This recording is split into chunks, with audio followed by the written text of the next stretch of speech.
Tim gugus tugas penanggulangan COVID-19 Sumatera Selatan pada Rabu 27 Mei 2020 mengonfirmasi COVID-19 di Sumatera Selatan ada 915 orang positif, 117 sembuh, dan 28 orang meninggal dunia.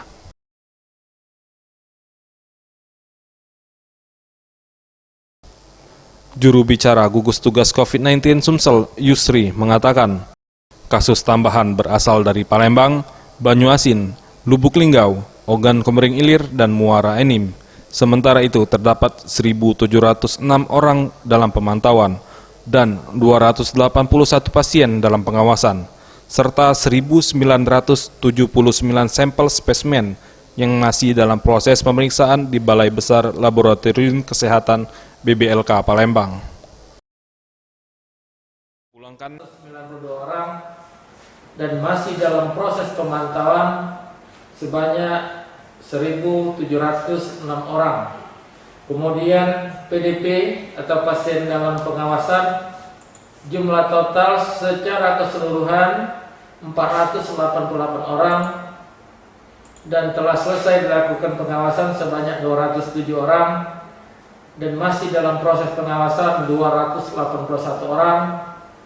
Penambahan PDP baru pada hari ini 3 orang.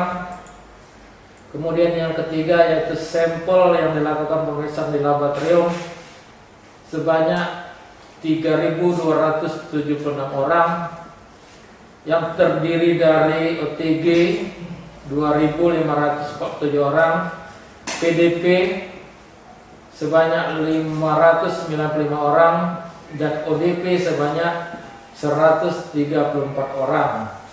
Dan jumlah sampel yang positif pada hari ini sebanyak 915 orang. Kami selalu berpesan untuk selalu menggunakan masker, jaga jarak, cuci tangan, patuhi aturan yang telah ditetapkan pemerintah.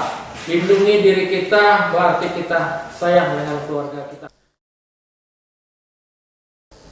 Tim Liputan Sriwijaya TV.